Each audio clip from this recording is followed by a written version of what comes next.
I'm Lisa Bishop of the Christian Working Woman, and it's time for another coaching moment to help you thrive in your career and life.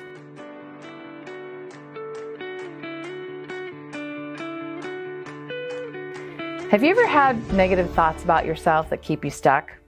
Well, of course you have. It's kind of a trick question because everyone has battled with limiting beliefs.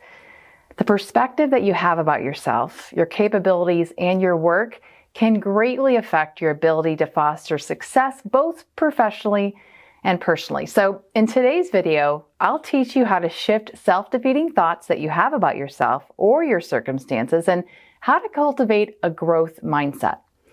In 1999, Carol Dweck coined the terms fixed mindset and growth mindset to describe the underlying beliefs people have about their intelligence and their ability. A person with a fixed mindset assumes that human qualities such as intelligence, character, skills, and ability, they just can't be changed in any meaningful way. People with a fixed mindset are afraid to take risks because they fear failure. On the other hand, a person with a growth mindset believes we can change and grow, and over time that things can be improved with effort. And when we think this way, we see challenges and failures as just a natural part of learning. People with a growth mindset believe that through effort, they'll learn and improve throughout their lives and are less discouraged by difficulty. They value the idea that how they are now won't necessarily always be the way they are in the future.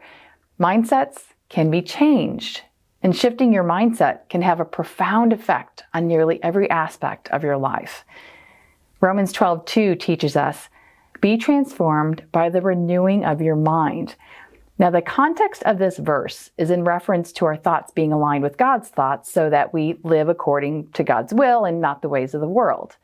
God's desire for your life is that you live according to His Word, and His Word is filled with the truth about who you are in Him and how fearfully and wonderfully He created you. Listen, you've been given gifts and talents by God to use for your good, the good of others, and God's glory. When self-defeating or limiting thoughts enter your brain, a growth mindset that is God-centered sees the positive truth. Our minds are powerful, and they determine the directions of our life.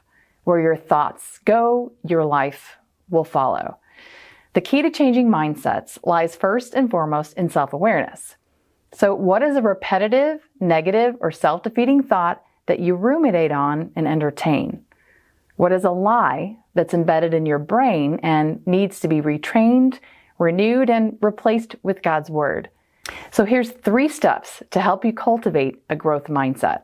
Step 1, learn to hear your mindset voice. This week, try to become aware of the internal commentary that shows up when you're faced with a difficulty. Whether you've made a mistake, hit a setback, or maybe you've received some form of external criticism. Briefly write down and describe the challenging situation and the thoughts that the situation triggers. Your mind might be saying things like, "I can't do this. I'm not good enough. I'm not smart enough. And I failed the last time, so I'll probably fail again." Well, these types of thoughts come from a fixed mindset. Identify your thoughts and see if they are coming from that fixed mindset or if they're coming from a growth mindset. Step 2, realize your power to choose.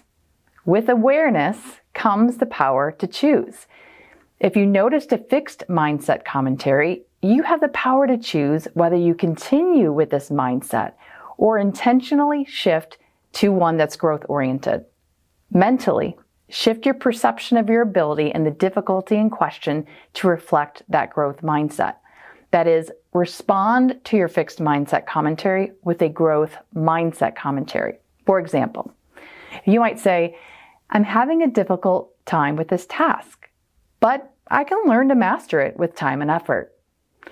Most successful people have experienced failures along the way, and the harder I try, the more likely I'll be to succeed. So write down 1 or more thoughts that would characterize a growth mindset when you come up against one that is fixed. Step 3, take action. Write down 1 to 2 actions you can take that would reflect that growth mindset in that particular situation. So, for example, let's say you're really afraid of public speaking. Well, one action that you can take is maybe sign up for Toastmasters or take action to promise to speak up in a meeting this week. Practice these steps, and over time, you will cultivate a growth mindset and greater joy and fulfillment in your life. Well, if you have some big goals and you need help cultivating a mindset that is growth-oriented and creating action to achieve them, hire a coach to help you grow personally and professionally. At the Christian Working Woman, we have a team of qualified coaches to come alongside you through our transformational coaching program, where we're going to help you move from where you are to where you want to be. All you need to do is visit christianworkingwoman.org to learn more, and you can connect with a coach today.